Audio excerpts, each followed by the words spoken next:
Good morning everyone and welcome to the class.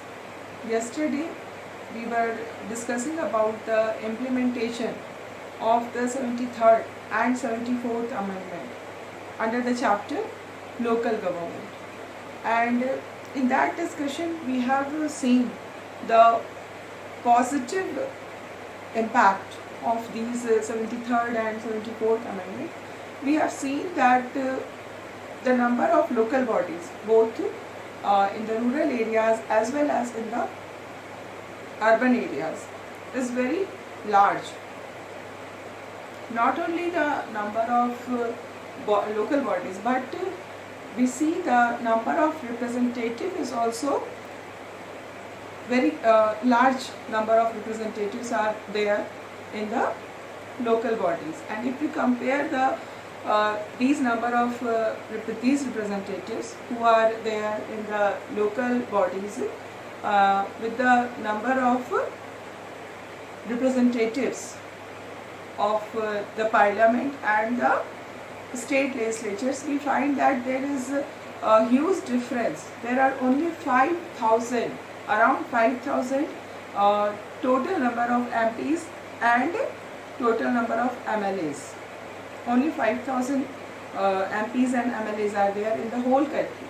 And if we consider the number of representatives in local bodies, it's 32 lakhs. So it is showing, it is proving the fact that local bodies are very much important to make the democracy real.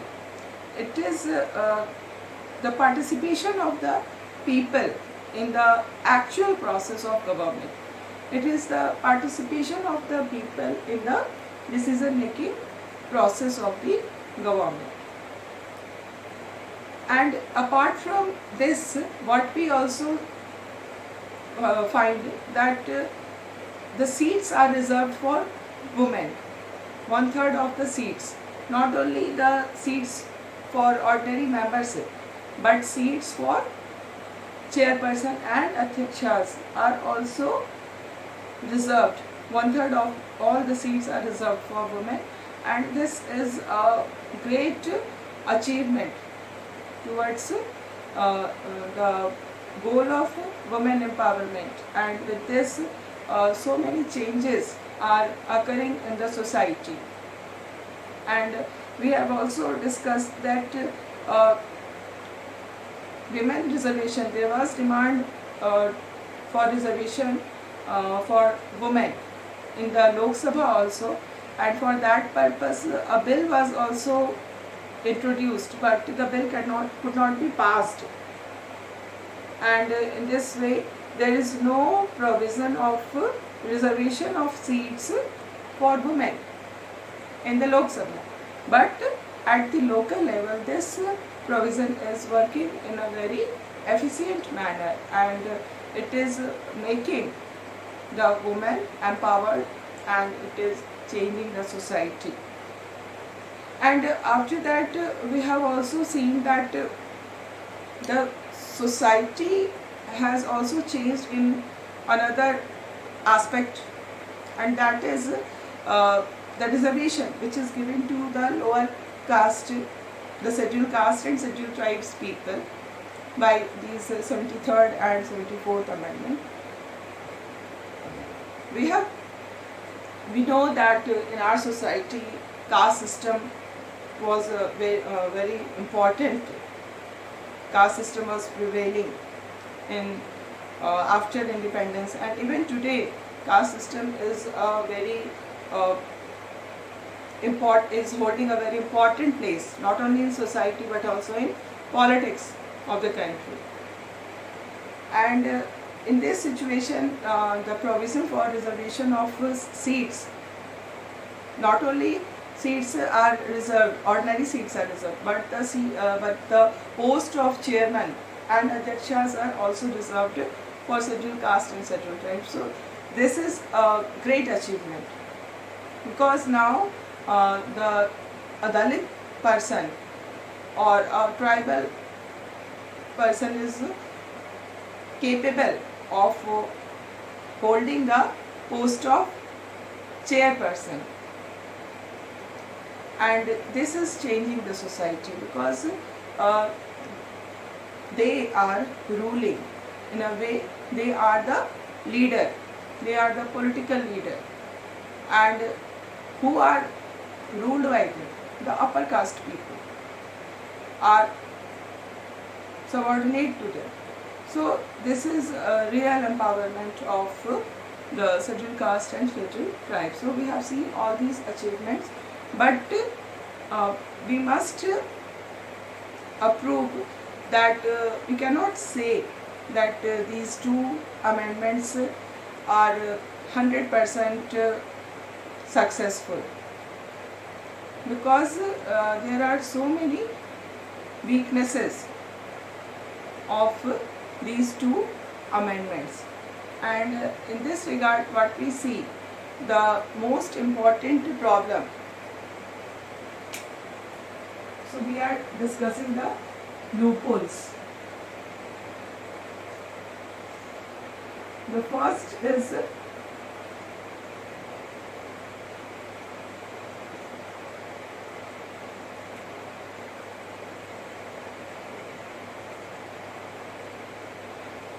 transfer of subjects. The 73rd and 74th amendment is there, and in these amendments what is done that in 73rd amendment 29 subjects has been added in the 11th schedule, and it is expected from the state government that it will transfer these subjects from the from its own control to the gram panchayats. But actually we find that the states are not very interested in transferring the subjects to the local bodies. So this is one of the most important problem, this is one of the most important we can say hindrance in the actual changing of the condition. Actually we find that the condition of local bodies is not changing. There are so many representatives are there, they are chosen by the people, but they are not the state government is not transferring the subjects. So this is one of the most important weakness. And the second problem is the problem of lack of financial autonomy.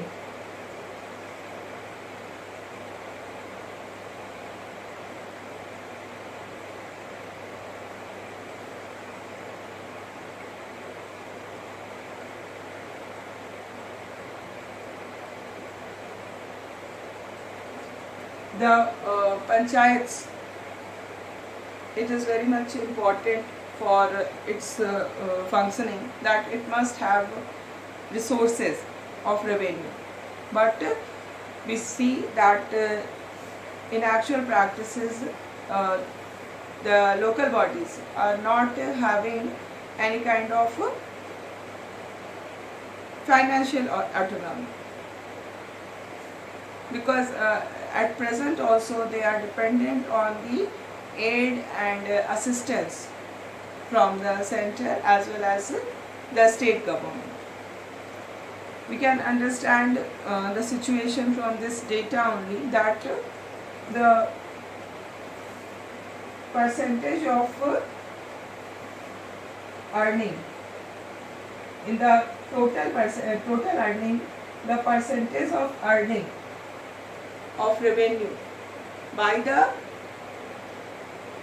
local bodies is just 0.24%.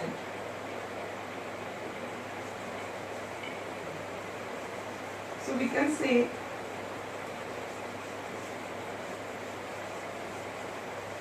that the local bodies are earning only 0.24% of the total revenue on its own.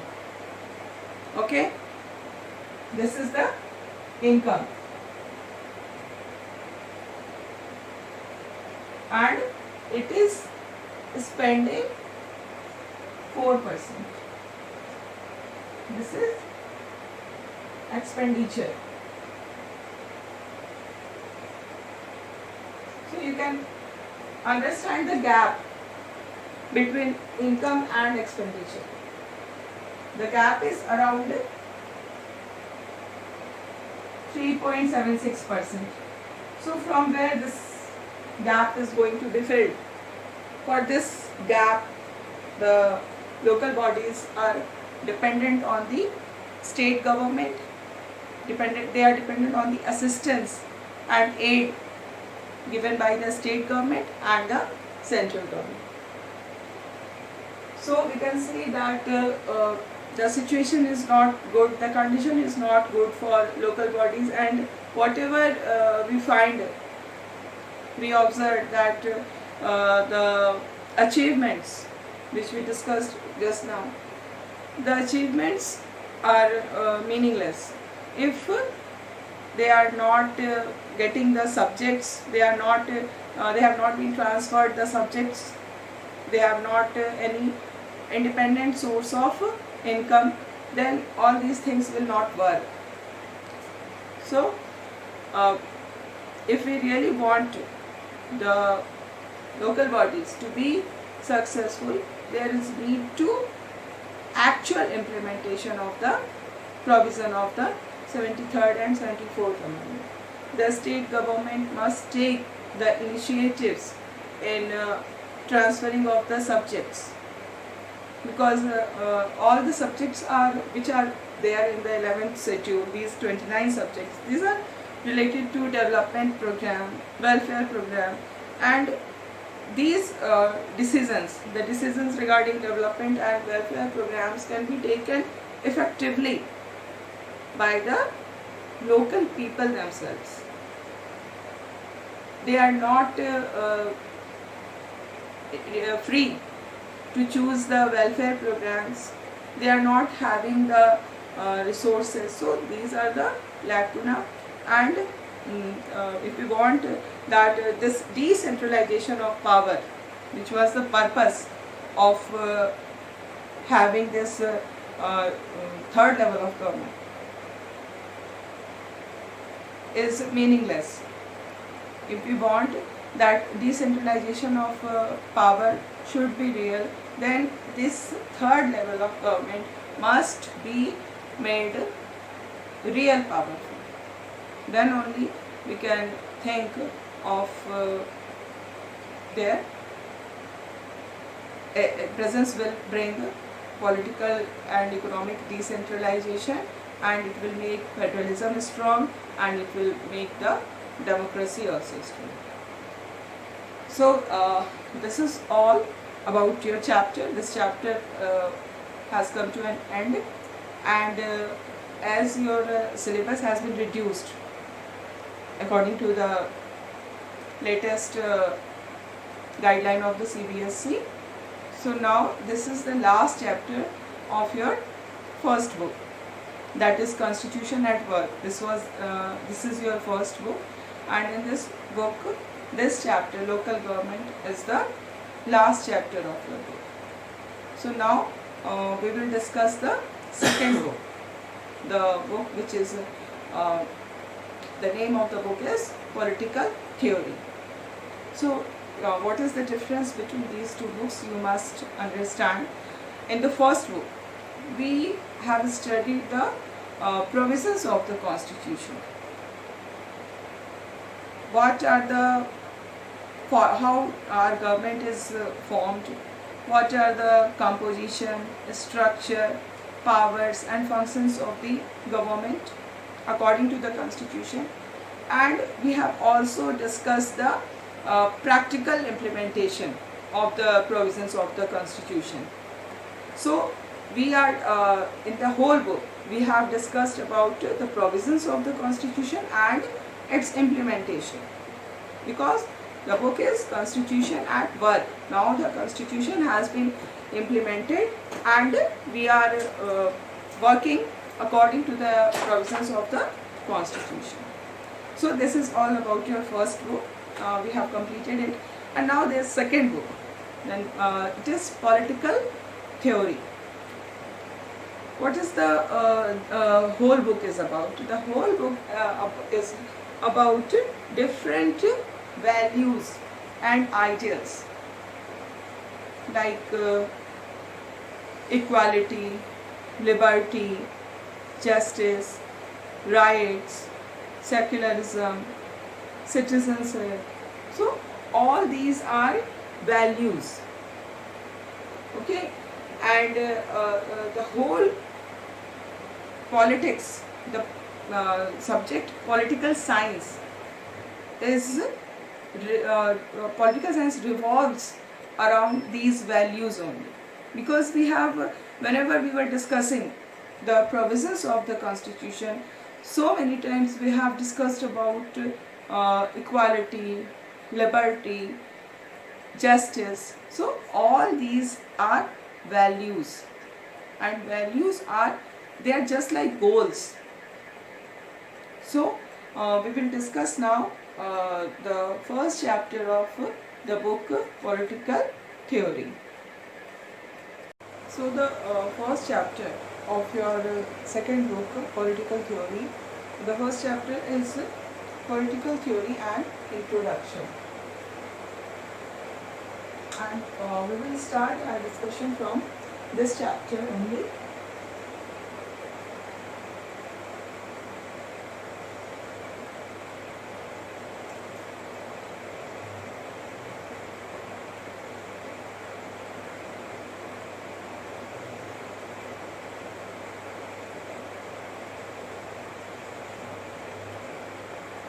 So this is a very useful chapter, we can say, because in this chapter you will become aware of the importance of this subject, political theory.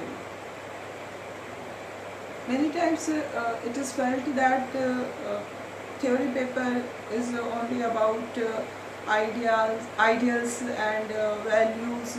So they are considered that sometimes some people are of this opinion that these are not important, but actually speaking, we can say that these values and these ideals are actually the goals of our life.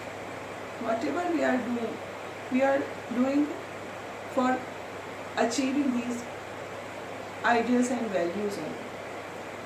So the whole chapter deals with the importance of the subject political theory, and it also deals with the scope. What are the subject matter of this political theory? So we will start the chapter.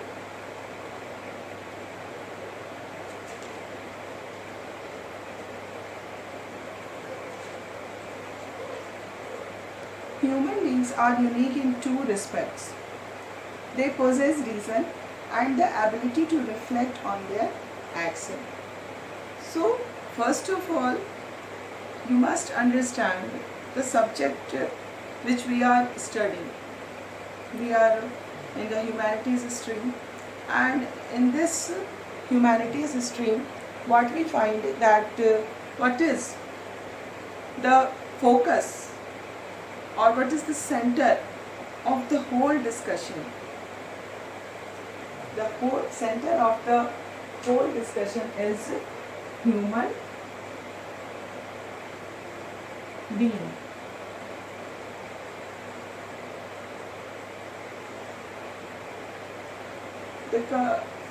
All the subjects of humanities stream revolves around human being. And what is very peculiar, what is a very distinct feature of human being? It is that the human being possesses reason. It is the only creation of God which has reason. We have similarities with all the animals, We have so many similar qualities with if we compare ourselves with the animals. But one thing which differentiate between animal and us is the presence of reason. And then the second thing is we have the capability to reflect on our actions. Whatever we do, we think about our actions. We can think about our actions. So these are the two distinct qualities of human being. Other than this, we find that they also have the capacity to use language and communicate with each other. It is the human being who can use language, who are able to express their ideas through language. So this is very unique about the human being. Unlike other species, they can express their innermost thoughts and desire. Whatever we are thinking, whatever we are wishing, whatever we desire, we can express all these things. We have the capability to express our feeling. We have the capability to express our desires. They can share their ideas. Yes, we can share our ideas. We have the quality to share our ideas. And we can discuss what we consider to be good and desirable. We can discuss with others about what is good and what is desirable. So these are all qualities of human being. Political theory has its root in the twin aspect of the human self.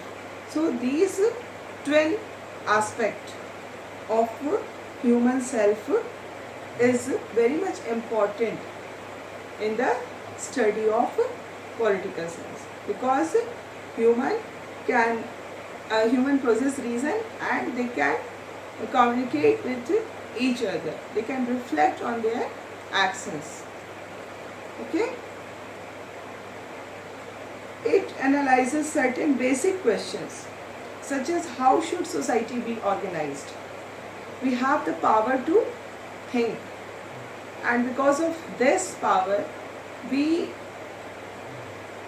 ask so many questions to ourselves. We discuss so many things with others, like how should be society organized? Why do we need government? What is the need of the government? What is the best form of government? Which form of government will be the best form of government? Does law limit our freedom? What does the state owe its citizens? What do we owe each other as citizens? So human beings are full of reason. They can communicate with each other, and so what we find that they are always in the process of thinking, and not only they are thinking, but they are expressing all these, they are discussing all these things with others. Okay? And then we see political theory examines question of this kind and systematically thinks about the values that inform political lives. Values such as freedom, equality and justice. So, political theory deals with all these questions, like how the society should be organized, what is the need of the government, what type of government is the best form of government, then what the citizen owe to each other, what the state owe to its citizens. All these questions are the main questions of political theory, and all these questions are answered by keeping in mind the values. the value of liberty, the value of equality, then the value of... So, political theory explains the meaning and significance of all these values and other related concepts also. It clarifies the existing definitions of these concepts by focusing on some major political thinkers of the past and present. So how we study, what is the method of studying about the values and the concept? So in order to understand the concept in a better manner, what is done? What is the way? The way is that the definitions given by various political thinkers, not all the political thinkers, but the important political thinkers, their definitions are analyzed.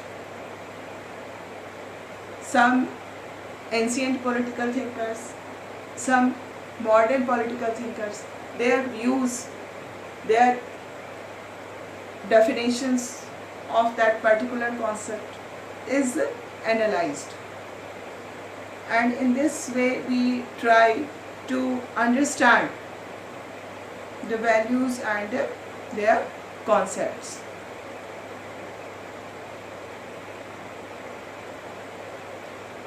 It also examines the extent to which freedom or equality are actually present in the institution that we participate in everyday life, such as the schools, shops, buses or trains or government offices. So the study in political theory, we are not only studying the concepts and values and ideals, we are also observing that these ideals are actually existing in the institutions or not. The institution with which we are associated in our day-to-day life, like our neighborhood, our school, our office. Okay, so it's not a static, we can't say that it's a static subject. Static means no growth is there. एक बार जो political scientist ने कुछ definition दे दी, हम बस उस definitions को समझेंगे, 4-5 definitions हम देखेंगे और हम ये समझ जाएंगे कि this idea is about what. No, this is not political theory. In political theory, we analyze the real situation, the practical situation. We see that the values which are so important for us, these values are really existing in life or not. Many times what happens that we are victim of unequal treatment, but we are not aware of it because we don't know the concept of equality. So the purpose of this subject is to make the mind aware of the situation, and after becoming aware, we must take a decision accordingly. So it's not a static subject, it's a dynamic subject. Okay? At an advanced level, it looks at whether existing definitions are adequate and how existing institutions and policy practices must be modified to become more democratic. So at the first level, it is only analyzing the definitions. It is saying what is happening in the practical life. But when it reaches advanced stage, it also observe that whatever definitions are presented by different political theorists, different political thinkers. Are those definitions are they okay? Are they adequate? Do we need to add some points or reduce or subtract some point from that definition?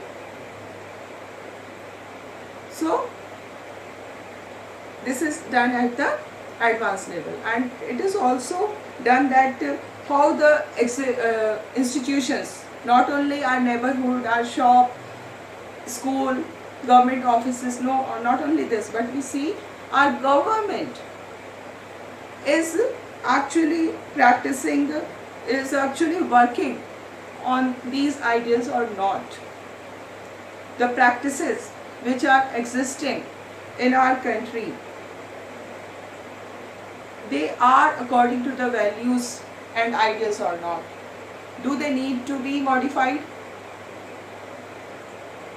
Never, we can say it very firmly that there can never be satisfaction from any government or any institutions. So there is always a scope for modification. So in political theory we see towards these modifications. Okay. The objective of political theory is to train citizens to think rationally about political questions and assess the political events of our time. So you can say that political theory, by studying this subject, our mind gets a kind of training regarding the situation which is existing in our country. Do we need to change the existing situation, or it is satisfactory?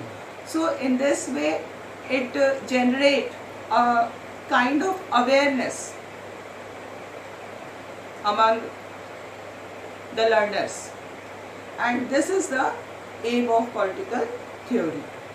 So we have just started this chapter, and now in the next class we will discuss so many other topics, subtopics under this chapter, like what is politics. Okay, then we will see what do we study in political theory, what is the subject matters which are discussed in the political theory, what is the scope of political theory. Then we will see how political theory can be put to practice, and it's very, very interesting when you will read it. And then why should we study political theory? What is the importance of political theory?